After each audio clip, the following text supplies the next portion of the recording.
Gostaria de compartilhar com os irmãos no capítulo 3 da carta de Paulo aos Colossenses, a partir do verso de número 12. Colossenses 3, 12. Nós vamos ler de 12 até 17, para ter uma visão do que Paulo estava dizendo aos nossos irmãos da cidade de Colossos, na ocasião em que escreveu esta carta. Paulo escreveu esta carta para aqueles irmãos com algumas recomendações. Eu destaquei este pedaço aqui da carta para a gente meditar nesta manhã. Olha o que Paulo está dizendo. Portanto, verso 12: revesti-vos, pois, como eleitos de Deus, santos e amados, de ternos afetos e de misericórdia, e de bondade, e de humildade, e de mansidão, e de longo ânimo, suportando-vos uns aos outros, perdoai-vos mutuamente, caso alguém tenha motivo de queixa contra outrem, assim perdoai-vos mutuamente. Assim como o Senhor vos perdoou, assim também perdoai-vos. Acima de tudo isto, porém, esteja o amor, que é o vínculo da perfeição. Seja a paz de Cristo o árbitro dos vossos corações, a qual também fostes chamados em um só corpo, e sede agradecidos. Habite ricamente em vós a palavra de Cristo, instruí-vos e aconselhai-vos mutuamente em toda sabedoria, louvando a Deus com salmos, hinos e cânticos espirituais, com gratidão em vossos corações. E tudo que fizerdes, seja por palavras, ou seja por obras, fazei-o em nome do Senhor Jesus, dando por Ele graças a Deus, o nosso Pai. Desse texto eu separei e queria partilhar com os irmãos.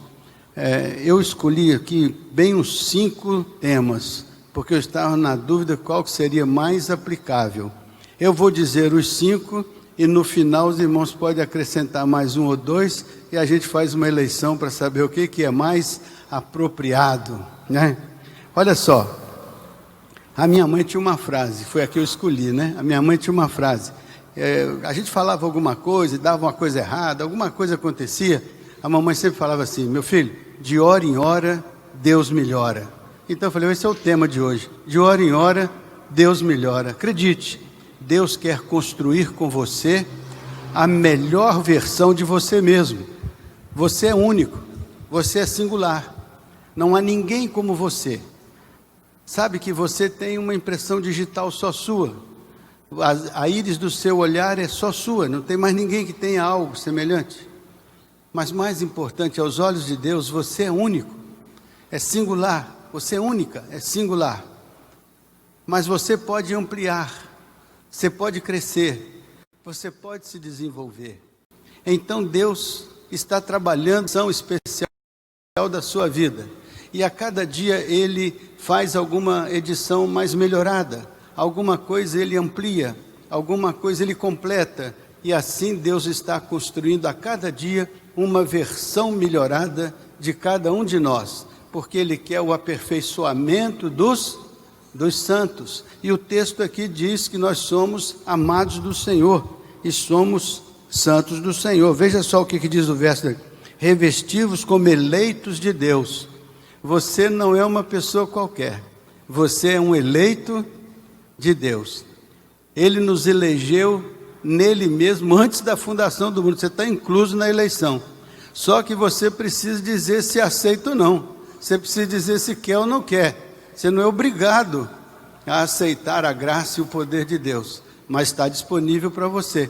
Portanto, você foi eleito, e se você disse sim, você está incluso na família de Deus, você está incluso no povo de Deus. Você também é filho de Abraão, você está incluso na aliança feita com o Senhor e com o seu povo ao longo da história. E Ele fez com você também uma aliança muito especial, quando você aceitou a obra dele no Calvário, e quando você abriu o seu coração para Ele, sendo justificado pela fé, e quando você o recebeu alegremente em seu coração, confessando-lhe os seus pecados e decidindo pelo perdão que Ele podia lhe outorgar, então você fez com Ele uma aliança muito particular e muito pessoal. Portanto, você está incluso no cuidado especial de Deus, na paternidade divina. Você é filho do Deus Altíssimo. Você está então agora como eleito de Deus, chamado de santo. Olha só, eleitos de Deus, santos e amados. Por que ele chamou você de santo, se ele te deu uma eleição? É porque santo na Bíblia tem um significado muito especial. Santo significa separado, mas não é só separado. Se fosse assim, todos os divorciados seriam santos, né? Separados, né? Aquele que brigou, ficou com raiva do outro, separou, então é santo, não é? Quando a Bíblia fala que você é santo, é que você foi separado para um uso especial de Deus. Esse lugar aqui se chama santuário. Por quê? Porque é um lugar separado para uso especial do Senhor. Significa que as nossas vidas são santificadas ao Senhor, porque são vidas separadas para o uso especial do Senhor. Então nós somos servos do Deus Altíssimo, porque Ele dispõe das nossas vidas, porque nós as entregamos no seu altar como sacrifício vivo, santo e agradável a Deus. E este é o nosso culto racional, inteligente. Ou seja, ninguém nos obrigou, foi um ato voluntário. Nós decidimos colocar a nossa vida no altar de Deus, decidimos santificá-la ao Senhor, e Ele a recebeu, e Ele nos nomeou servos dEle, para representá-lo até os confins da terra. Então nós somos integrados nessa eleição de Deus, servos santos ao Senhor, e mais do que tudo isso, amados do Senhor. Você não é qualquer coisa, você é um eleito de Deus, santificado ao Senhor, e você é amado do Senhor, você é amada do Senhor. Isso não é pouca coisa não, meu irmão.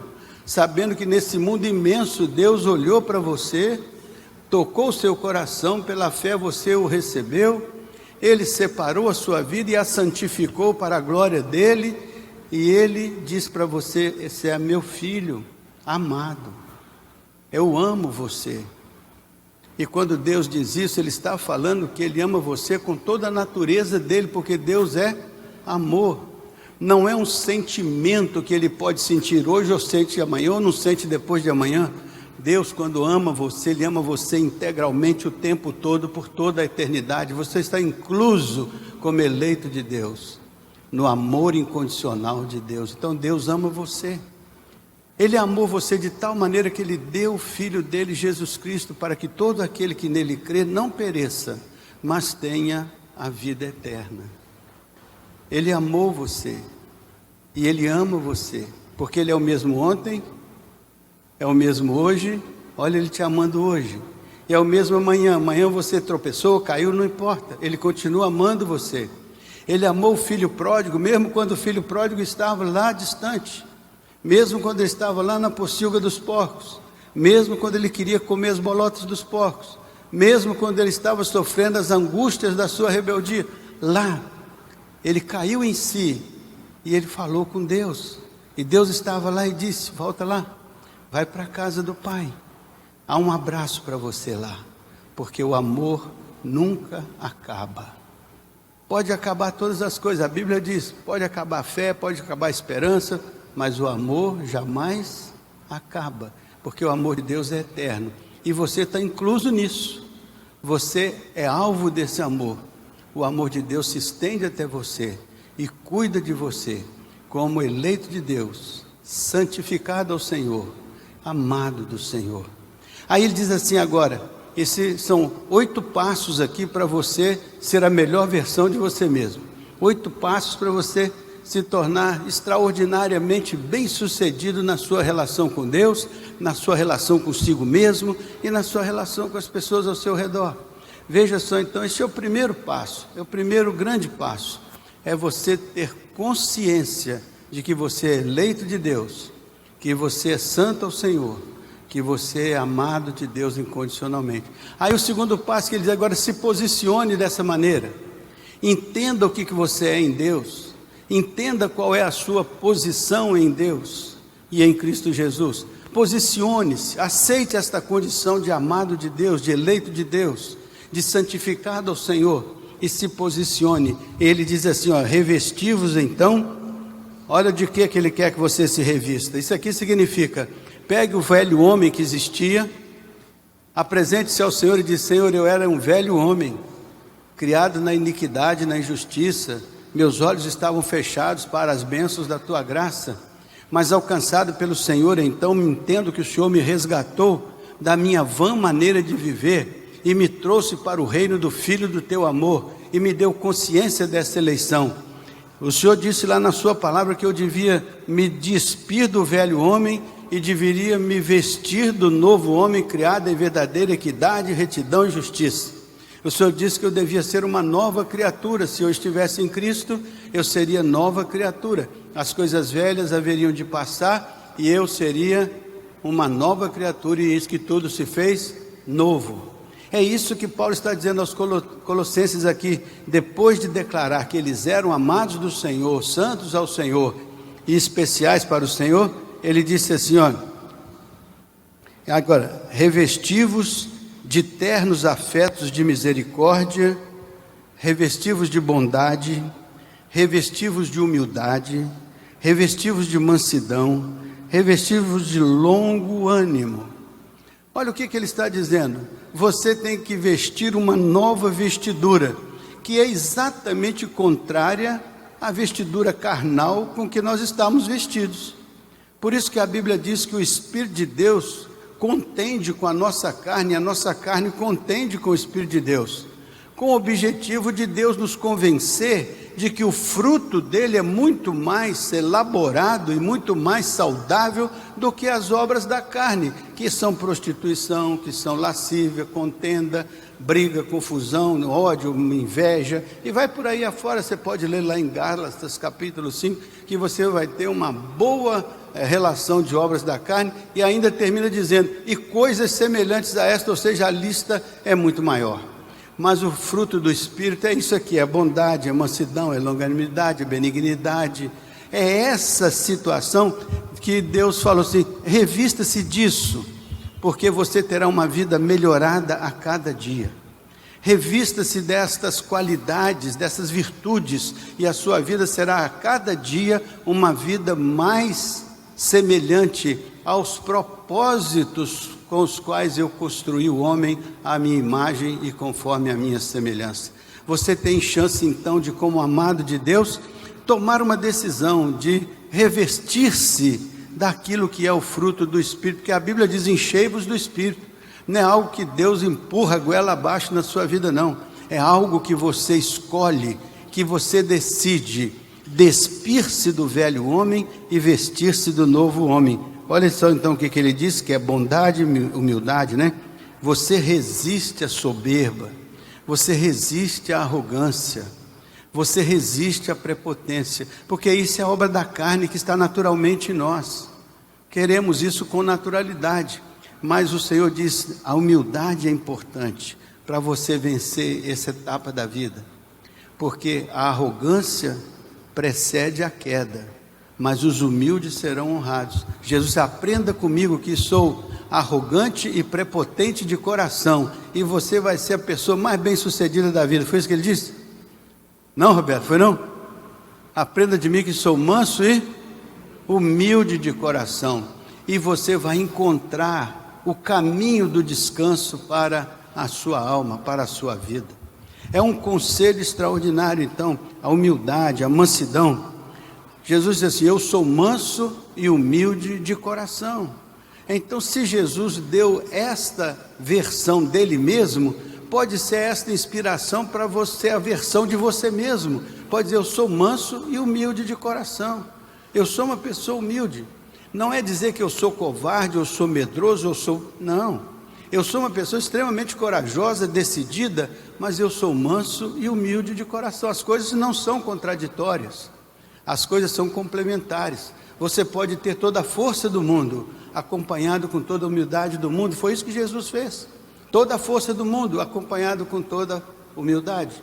Todo o poder do mundo, acompanhado com toda a benignidade, com toda a bondade, com toda a mansidão, com toda a humildade. Humildade, então, é fundamental para você ampliar uma melhor versão de você mesmo, assim como eu posso ampliar uma melhor versão de mim mesmo. Eu posso ser um Paulo muito melhor amanhã do que eu sou hoje, se eu prestar atenção a isso que Paulo ensinou aos Colossenses, se eu praticar isso que Paulo ensinou aos Colossenses.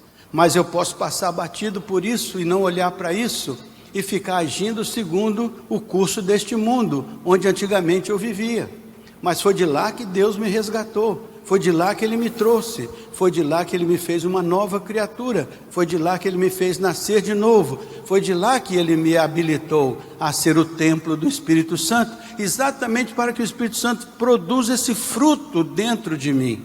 Não é algo que eu construo, não é algo que eu compro no mercado, não é algo que eu aprendo na literatura, é algo que o Espírito de Deus produz dentro de mim, quando Ele encontra o ambiente propício, ou seja, de filhos amados, santificados ao Senhor, que se abrem para a operação do Espírito Santo na vida. Então estas coisas começam a acontecer e você vai se percebendo uma pessoa abençoada.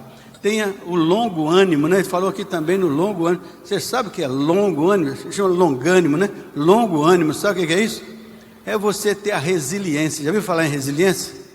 Resiliência é a capacidade de você esticar a corda até não poder mais e depois voltar para o ponto de equilíbrio outra vez. Sabe, é muito comum no elástico. Sabe o que é elástico? Elástico. Prende as roupas, né? Elástico. Elástico é desse tamanho aqui. Você estica o elástico aqui. Quando você solta, ele volta para o mesmo tamanho. Isso é resiliência. É a capacidade de você ser esticado por um problema, por uma dificuldade, por uma luta, por um confronto, alguma coisa, você estica. Mas Deus te abençoa.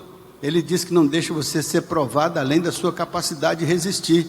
Então Ele não deixa o elástico arrebentar, não. Quando você não pode mais, Ele te dá o escape. Aí você volta resilientemente. Mas você tem que ter o longo ânimo, tem que ter a capacidade. Tem gente que não suporta nada, não aguenta nada, não tem condições de estender um pouquinho. Não tem.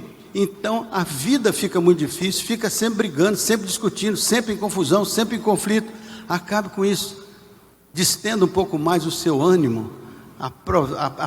Aperte um pouco mais a distância. Dê mais um pouco de tempo, porque muitas vezes a chave que vai abrir o chaveiro, sabe qual que é? É a última do chaveiro.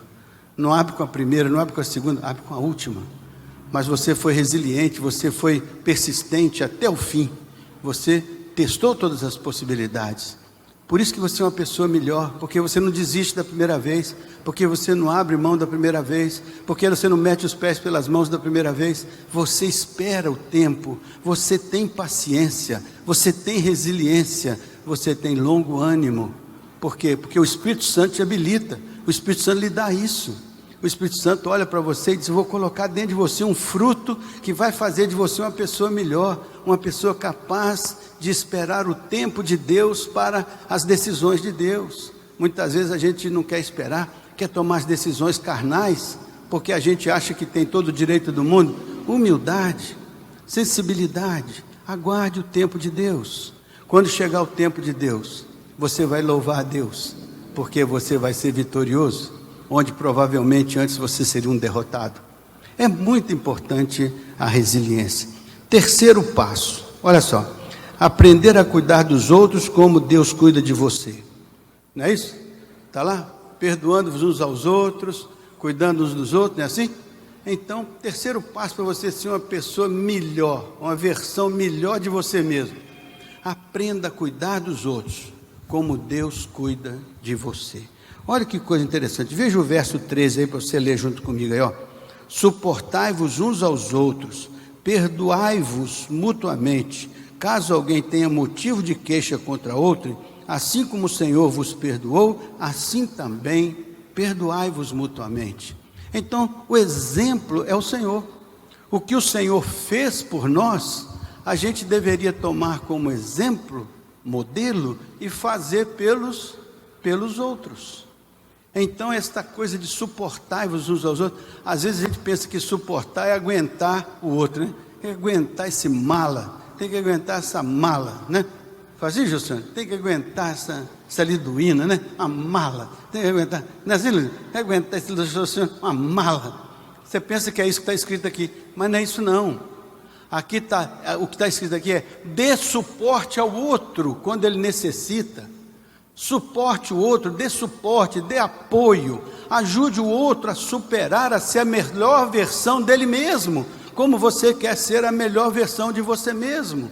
Ajude o outro, suporte o outro, dê suporte, dê apoio, dê sustentação para que ele possa alcançar o projeto de Deus para ele, que é ser cada dia a melhor versão dele mesmo, porque é isso que você quer também, ser a melhor versão de você mesmo. Alguém vai também te dar suporte, alguém vai te dar apoio. Deus vai enviar um socorro para a sua vida, e pode ser que o socorro para a sua vida seja o fulano ou beltrano, e também Deus vai te usar como fulano ou beltrano para ser socorro da vida do outro. Então, por isso que a Bíblia diz, Paulo diz: gente, vocês podem crescer, vocês podem ser a melhor versão de vocês mesmos, suportai-vos uns aos outros, e se tiver alguma coisa que alguém tenha cometido contra alguém, tenha a capacidade de perdoar. Isso é difícil. É mais difícil, perdoar é difícil. E tem aquele perdão condicional, né? Já viu o perdão condicional? Eu perdoo, mas não esqueço, né? Eu perdoo, mas não esqueço. Aí Deus vai assim: eu perdoo, pego essa porcariada todinha, jogo no fundo do mar e nunca mais lembro disso. Esse é Deus. Agora eu, como sou melhor do que Deus, eu perdoo, mas não esqueço. Não jogo no fundo do mar. Fica esse negócio aqui guardado, porque eu vou jogar isso no rosto na hora que eu tiver a oportunidade. Eu vou dar o troco, é a minha vingança. Bateu, levou. Aprenda com o Senhor. A melhor versão de você mesmo é fazer como Deus faz. Se você perdoou mesmo, perdoa esse negócio. Largue para lá o resto. O resto é resto. Jogue no fundo do mar. E nem deixe draga nenhuma ir lá dragar o fundo do mar para tirar essa coisa velha lá. Perdoe. A melhor versão de cada um de nós é que nós sejamos como o Senhor, perdoadores. E não espere o outro pedir perdão, não. Não espere, sabe por quê? Porque você vai ficar dependendo dele para exercer uma coisa boa no seu coração. Exerça coisa boa, independente do outro precisar, pedir ou não pedir, merecer ou não merecer. Não é o outro que determina um coração perdoador dentro de você. O que determina um coração perdoador dentro de você é o Espírito Santo de Deus, é o fruto do Espírito. É isso que faz você ser perdoador. Não é o outro se humilhar e pedir perdão, não.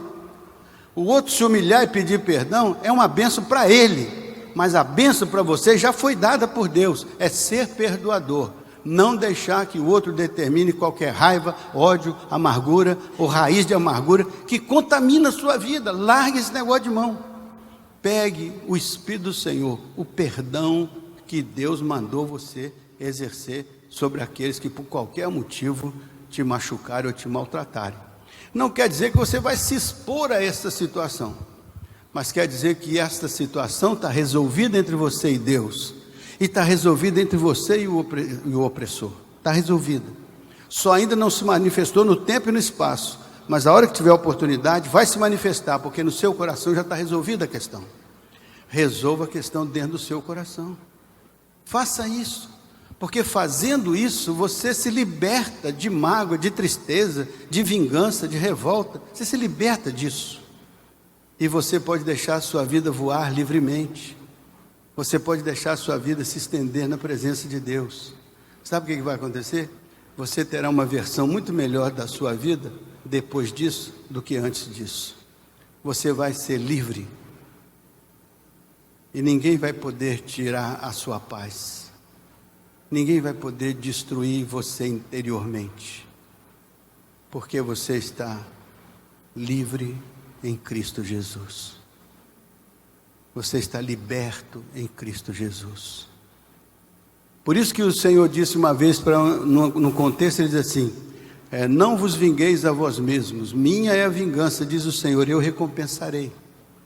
Por que Deus falou isso comigo? Porque você não tem que se ocupar com essa justiça. Justiça vem do Senhor. Ele vai organizar. No Salmo 37, versos 5, diz assim: entrega o teu caminho ao Senhor, confia nele, e o mais ele fará o quê? O que ele fará? O que é o mais ele fará? Qual que é esse o mais? Ele fará sobressair a tua justiça como a luz e o teu direito como o meio-dia. É isso que ele fará. Ele não vai fazer qualquer coisa que é o seu desejo, ele vai fazer o que é certo, o que é justo, o que é correto. E se o seu direito é justo, se o seu direito é correto, não precisa ficar discutindo.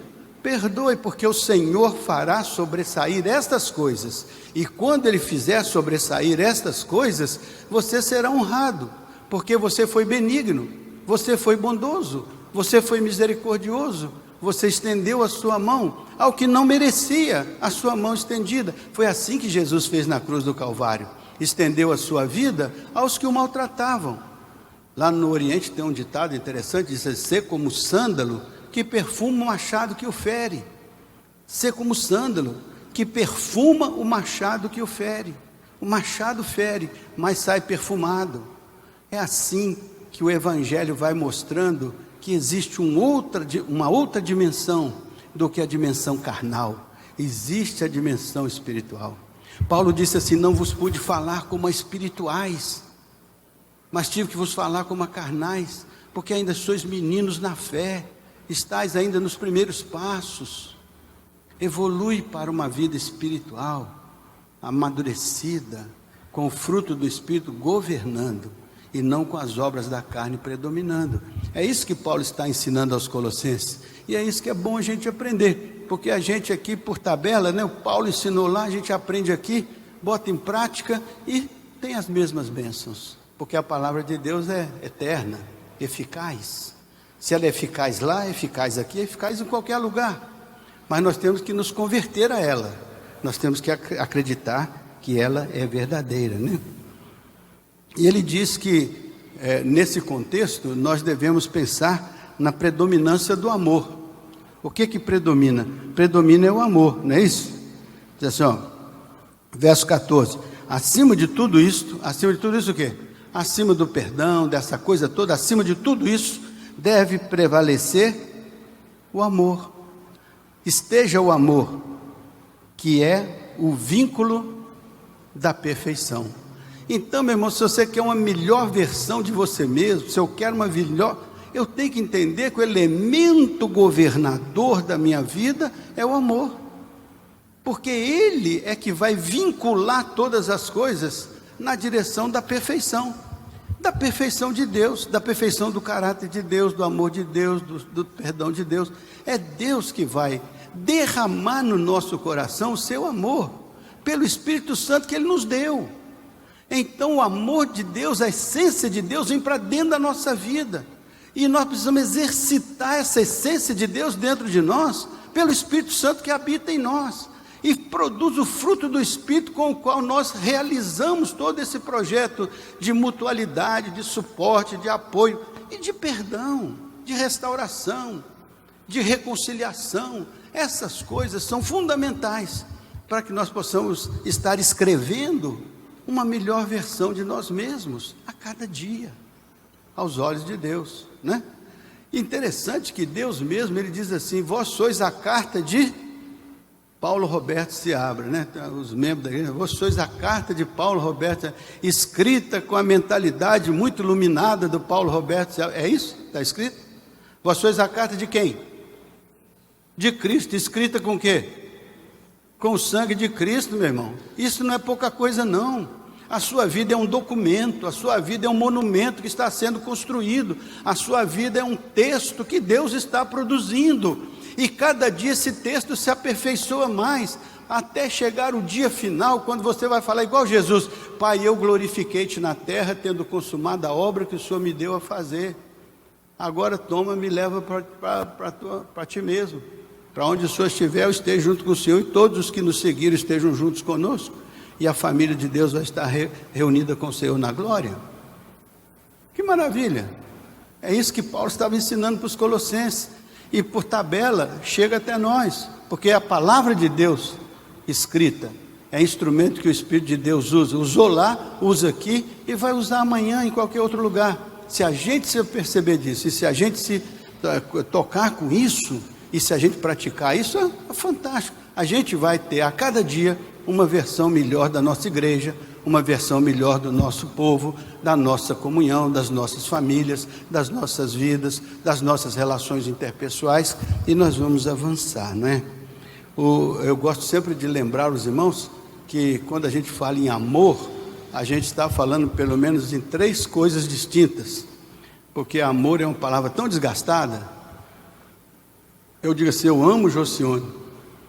O que significa isso? Eu amo a Liduína. O que significa isso? Eu amo a Deusilene. Tudo isso tem um conteúdo diverso, disperso. Mas um estudioso da palavra amor, ele reduziu o conteúdo disperso em 3 palavras. A primeira palavra é respeito. Quando você ama, você respeita. Você tem um profundo respeito. Se não tem respeito, pode se esgoelar de dizer que ama, que amor ali passou longe. Respeito. Segundo é responsabilidade. Você é responsável pelo que você ama. E se você ama, aliás, nem foi a palavra de Deus que disse isso sozinha. Antoine de Saint-Exupéry, naquele livro Pequeno Príncipe, disse isso com muito mais habilidade poética. Ele diz assim: tu te tornas eternamente responsável por tudo aquilo que cativas, por tudo aquilo que você conquista, por todos aqueles que dedicam a você o amor que você conquistou. Você é responsável por eles, responsável pela sua bem-aventurança.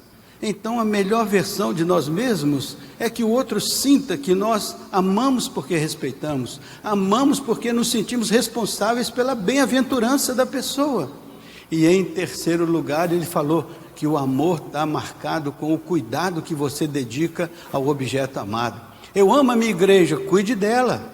Eu amo as pessoas, cuide das pessoas. Eu amo a minha família, cuide da família. Eu amo meu marido, cuide do marido. Eu amo minha esposa, cuide da esposa. Faça do cuidado uma demonstração do amor.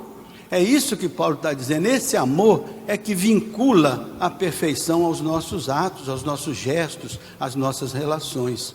Então, esse é um passo que você não pode esquecer. É mesmo buscar aí o vínculo da perfeição, no amor que é a essência de Deus. O outro passo é: experimente e compartilhe a paz de Cristo. Você vê aqui? E seja a paz de Cristo o árbitro do seu coração. Então, se eu preciso de alguém que venha arbitrar dentro de mim o que é certo ou errado, o que é bom ou ruim, o que é bonito ou feio, se eu tenho que ter um árbitro absolutamente isento, este é o Senhor. E Ele me diz: você vai poder experimentar o resultado do meu arbítrio na sua vida, quando você estiver debaixo do que é a coisa certa a fazer. A paz de Deus vai estar no seu coração, dando a você a certeza de que você está no caminho certo. Se você tem paz com Deus, se você dorme em paz com Deus, se você dorme na paz de Deus, se você anda na paz de Deus, e se tudo que você faz tem a aprovação de Deus, você tem paz com Deus, tem paz com o juízo de Deus, tem paz com a palavra de Deus, tem paz com a obra do Espírito Santo, tem paz. Então você está escrevendo a melhor versão de você mesmo a cada dia. Seja a paz de Cristo o árbitro do seu coração. O coração está meio atribulado. Senhor, por que esse coração está atribulado? O Senhor disse que a tua paz vai ser o árbitro. O árbitro é aquele que dirime as questões. O árbitro é aquele que organiza as querelas, as disputas, não é assim? O juiz é o árbitro do processo, né? Vai dizer se está certo, está errado, se pode, se não pode, se é lei, se não é lei. O juiz de uma partida de futebol, ele vai estar, tem as regras, e ele vai seguindo as regras e ver se as pessoas estão se comportando dentro das regras. Se todo mundo se comportar dentro das regras, a disputa, o jogo termina em paz, sem dificuldade. Se quebra as regras, o árbitro vai lá e diz: não é desse jeito não, volta atrás, penalidade, vai cumprir a penalidade, não é assim? Então, a paz de Deus, a paz de Cristo, é o árbitro dos nossos corações. Vamos adotar esse árbitro, já mora em nós pelo Espírito. Vamos deixar que ele mexa com a nossa consciência, com a nossa vontade, com os nossos sentimentos, com as nossas emoções, e vamos dizer que ele seja o árbitro. Ele vai nos julgando: olha, por aqui não está certo, por isso que você está com essa ansiedade, por aqui não está certo, por isso que você está com essa angústia. Vamos aqui organizando a vida. E a paz de Deus arbitrando dentro de nós o propósito e a aplicação das regras do Senhor ao nosso dia a dia, ao nosso caminhar. Outro passo aqui, ó, veja só. O outro passo é: pratique a gratidão. E sede agradecidos, gratos a Deus. Meus irmãos, sabem uma das coisas mais difíceis da atualidade? É a gratidão. É você encontrar pessoas gratas. Muitas vezes você encontra pessoas que acham que são cheias de direitos, mas estas mesmas pessoas não sabem agradecer, muitas vezes, ao que elas recebem da parte de Deus e da parte de pessoas boas que estão ao seu redor. Então elas esquecem isso e vão cobrar, às vezes, coisas mínimas, e cobram com arrogância, com prepotência, porque falta humildade. Então nós temos que aprender a agradecer. E quando você agradece, você elimina a ansiedade, você elimina a depressão, você elimina uma série de coisas, porque o seu coração fica tão grato pelas coisas boas que você recebe e tem, que as coisas ruins vão sendo periféricas na sua vida. Quanto mais você agradece, mais positiva fica a sua vida, mais construtiva fica a sua vida. E às vezes a gente, por ser egoísta, por ser narcisista, deixa de agradecer, porque acha que tudo que você tem é direito seu, ao invés de pensar que o mundo inteiro está reunido para abençoar a sua vida, e você tem que ser grato por tudo isso. Gratidão, gratidão. Paulo diz aos Colossenses: se vocês querem uma vida bem-aventurada, aprendam a ser gratos por tudo o que está acontecendo com a sua vida. Um dia um rapaz disse assim: não preciso de ninguém, graças a Deus eu sou autônomo, graças a Deus, então pelo menos Deus tem graça, né? Graças a Deus, mas não preciso de ninguém. Aí o interlocutor disse assim: pai, você está enganado. Não preciso mesmo não, está enganado. Só para tomar o café da manhã você já precisou de meio mundo. Um que plantou o café, um que torrou o café, um que transportou o café, um que plantou a cana, um que fez o açúcar, um que pôs o gás na sua casa para você esquentar. Você precisa de todo mundo. E se você fosse pagar cada um particularmente, se não fosse a comunhão do mundo para te ajudar, você não saía do canto. Aliás, você nem passava da primeira semana de vida, porque alguém tinha que botar uma mamadeira na sua boca. Seja grato. Grato porque você depende de meio mundo. Seja humilde, seja grato. Isso vai fazer de você uma pessoa muito melhor, uma versão melhorada. Que coisa boa saber que a Bíblia nos ensina isso. É coisa de Jesus, é coisa de Jesus, é coisa de Paulo aqui. Sede agradecidos, seja grato.